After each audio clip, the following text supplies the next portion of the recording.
parce que tout le monde de sécurité. Un acteur de la sécurité, on va vers des lendemains très certains. Parce que tout cela nous invite à des attitudes de responsabilité. Yéen journalistes yi d'abord ci approche bi catastrophisme bi du analyse parce que vous dites une chose, vous ne décryptez pas, du ngeen dégoupiller, neutraliser, et c'est votre rôle de contribuer à ce que ça se passe comme ça. Vous dites bon, ça va se passer, li moo nekk ci biir vers des lendemains incertains, ça veut dire que ça va exploser. Du côté de l'État. Mais loolu suñu xoolee parce que ñoom déclaration ñoom loolu la ñu wax. Vous voyez, les attitudes vont différer. li ngeen gis li fi xew depuis toujours l'État voit ça, vit ça avec vous, avec la posture de responsabilité bi nga xam ne quel que soit ce qui va arriver, l'État vous renverra à ce qu'il dit. Les situations vont se gérer. Quel que soit le point de vue que les gens peuvent avoir sur Ousmane Sonko du nekk candidat, mais l'État est conscient de ce que dégg na li ngeen di wax, même bu fekkee dafay nelaw, que ça va risquer de créer des explosions. Mais la responsabilité de l'État, encore une fois, de manière constante et permanente, c'est de faire en sorte que quel que soit ce qui arrive, les citoyens puissent vivre tous les événements, ordinaires comme exceptionnels, comme une élection, dans le calme et la tranquillité, au maximum. Donc loolu tey ñun nañu d'accord ni effectivement il y a des germes de troubles qui peuvent naître de ce fait-là. Que dès que tu dis waa Pastef ñoom de fi ñu taxaw nee nañu Ousmane Sonko mooy nekk seen candidat par force, alors que de l'autre côté, sur le plan de l'administration judiciaire, on annonce qu'il ne peut pas être candidat parce qu'il est condamné par contumace et que contumace boobu day évacuer tous ses droits civiques et civils. Du loolu la wax yooyu su ngeen ko déggee nii ni malgré cela ñoom boobu compréhension lañ ci am. Mais l'administration dit simplement mënut nekk sans état d'âme. Ça veut dire que dina am friction. C'est là que la responsabilité de l'État vient. Il faut que ñu passer écueil bu nekk, il faut ñu passer que par force les gens de Pastef vont continuer à dire oui, ça ne va pas aller. Guy Marius Sagna est en France, ils disent qu'ils ont rassemblé beaucoup d'argent. Man su ñu ma joxoon dina baax trop. Et je comprends. Ils sont en train de venir. Ils sont dans leur rôle. Parce que ci situation bi ñu nekk ni chacun est dans son rôle. Et ce que moi je vais refuser, c'est que on puisse dire de manière absolue comme ça que l'État est dans l'arbitraire le plus absolu et qu'on lui refuse. L'État est dafa siéger ci li nga xam ni ñun moom lañ ko jox. Mënuloo, on ne gouverne pas un pays dans les rues ou bien sur des plateaux. On y fait ce qu'on doit y faire, mais on laisse à ceux qui gouvernent la liberté de choisir leurs actes.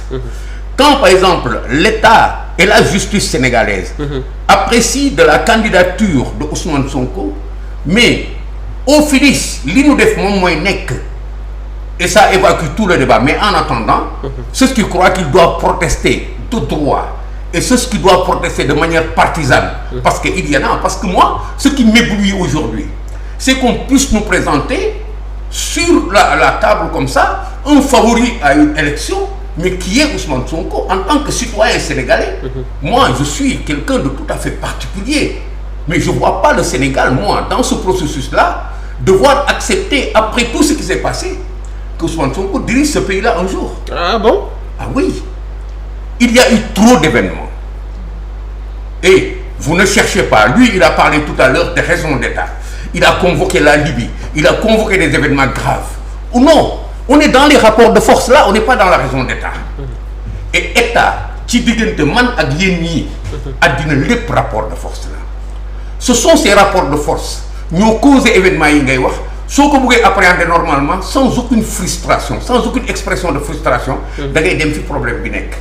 C'est la même chose pour le problème de Ousmane Sonko. Quand je dis qu'il ne peut pas être candidat ici dans ce pays, c'est parce que trop de choses se sont passées et l'État a toujours eu la responsabilité de ramener l'ordre et la tranquillité. Comment se fait-il que dans cet espace-là, on puisse dire absolument que le jeu va se dérouler selon la lecture canon, les partisans de Ousmane Sonko, sans tenir compte des autres lectures? Parce que moom ak état bi la boobu ba léegi, et comme je vous l'ai dit, attention, Ousmane Sonko n'a pas que du blanc, il n'est pas venu ici avec des idées. Le projet initial de Pastef et de tous ceux qui l'ont encadré, c'est un projet insurrectionnel. À partir de 2019, jotuñu élection yi, il fallait créer des troubles permanents. C'est ça le motif qui se cache derrière, comment dirais-je encore, l'histoire de Petro-Tim. On ne va pas laisser terminer. Dans cette histoire de Petro-Tim, soo duggee da nga dugg ci rapport de force internationaux yi ngay wax nga xool ñun suñu politique intérieure bi depuis combien de temps nous parlons en surface comme ça alors qu'on est dans un bourbier extraordinaire. C'est ça qui fait que l'État doit être vigilant. Séparer lu nekk ak lu nekk. Quand je vous dis par exemple, aujourd'hui on parle de Petro-Tim, on parle de forces occultes. Quand je vous dis que moi personnellement j'assume la responsabilité de dire que derrière ce documentaire dont vous parlez, mais il y a du Wagner. C'est un produit de communication de ce même type que Wagner fabrique pour créer des troubles et qu'il met à la disposition de tout politicien qui a l'intention de créer des troubles chez lui, et c'était le premier produit subversif que Wagner a introduit ici. Ça, c'est une démarche de policier. Moi, je peux défendre. Pourquoi? Parce que j'ai été le premier à dire, dans cette histoire-là, qu'il y a de la subversion dans cette histoire de Petro-Tim. Et il y en a. Les gens sont suivis. Mais pourquoi vous ne m'écoutez pas dans l'intérêt du Sénégal? Nous, pourquoi des positions partisanes? Donc, diluer quelquefois pour pouvoir nous entendre autour de certaines choses. Peut-être que les débats télévisuels de nous yóbbu foofu le piment bi nekk. Mais quelque part, il faut que ngeen mën a déglu ñeneen ñi nga xam ne bokk na ngeen point de vue. Et c'est pas des fantaisistes. Moi, par exemple, quand je parle de technique, je parle technique. Je parle pas pour le président, pour Pastef ou pour qui que ce soit. Je dis aux gens où on en est. C'est pourquoi bi nga tuddee ay libér ñoom seen, je te dis, cette dimension de problème n'est pas la même. Fan nga doon trouver raison d'état bi. Yaa ngi ko doon trouver ci. Vous vous rappelez le 11 septembre, tu en as parlé. Quand les États-Unis ont réagi, ils ont créé Guantanamo.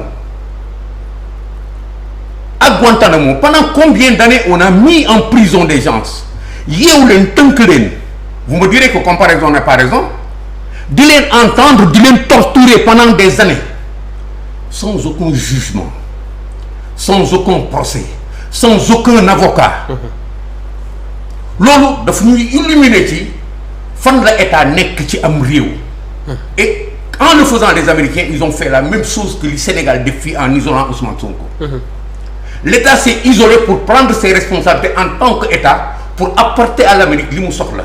Ici, l'État s'est isolé, jël ay dispositions. Maintenant, libre à vous maintenant de dire amul jugement, amul procès, amul lële, amul là. C'est dans le débat, c'est très intéressant. Mais ci radiation ñun ci fait yi nga xam ne tey moo conduire à radiation, mais fait yoo xamante ne tey ñu bari ci askan wi dañuy jàpp ne c'est purement pour xañ ko mu bañ a nekk candidat, parce que jàpp nañ jamono ju si nekk candidat gis ñu dara loo xam ne mën a voter. damay d'accord ci ñaari volets. Damay d'accord ci ñi nga xam ni ñetti volets.